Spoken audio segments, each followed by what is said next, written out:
আবার বিয়েটা হয়তোবা ফিউচারে হতে পারে, এইভাবে তো আর মানুষের জীবন চলে না, এটাও তার সাথে সাথে পাশাপাশি সত্যি। রূপ দেখে জানি আমার হবে গো মরণ, রূপ দেখে জানি।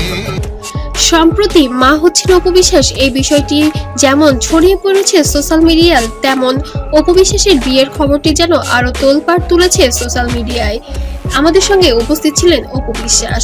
আমরা তাকে প্রশ্ন রেখেছিলাম, আপনি কি আবার সত্যি নতুন করে সংসার বেঁধেছেন এবং আবার বিয়েটা হয়তোবা ফিউচারে হতে পারে, এইভাবে তো আর মানুষের জীবন চলে না, এটাও সত্যি কি মা হতে যাচ্ছেন? অপু বিশ্বাস এক বাক্যে বলেন, আমাদের সোসাইটি যেমন, আমাদের অবশ্যই একটি সমাজতন্ত্রে বসবাস করি, আমাদের অবশ্যই বিবাহিত জীবনযাপন করতে হবে এবং একটি সন্তান আছে এবং আরেকটি সন্তান নিতে হবে অবশ্যই।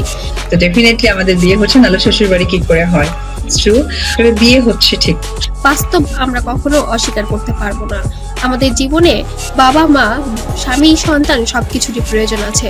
আমরাও রক্তে মাংসে গড়া মানুষ, নায়িকা হতে পারি আমাদের জীবনে, কিন্তু আমাদেরও ব্যক্তিগত কিছু জীবন রয়েছে, যে আমার প্রত্যেকটা সফলতার কৃতিত্ব অবদান সমস্ত শাকিব খানের। ওখানে আমাদের সবকিছুই চলে, তবে আমরা কখনো সেটা সোশ্যাল মিডিয়ায় নিয়ে আসি না বা পর্দার সামনে দেখাই না। আমাদেরও ব্যক্তি জীবন থাকে, ব্যক্তিগত কিছু সময়ও থাকে।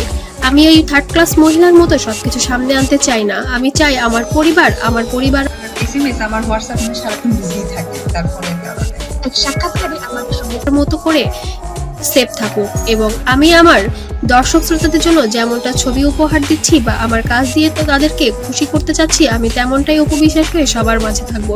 পাপার সাথে ব্লগ ভিডিও করব, পাপা কিন্তু আমার ব্যক্তি জীবনে আমি আর আলোচনা সমালোচনা চাই না। তারপরেও যেন কিছু বিষয় সামনে চলে আসে, আমিও তো মানুষ, আমারও তো কিছু কথা মুখ থেকে বের হয়েই আসে।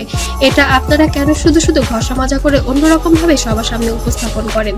আমাদেরও তো কষ্ট হয়, আমাদেরও তো অনেক কিছু আবেগ থাকে।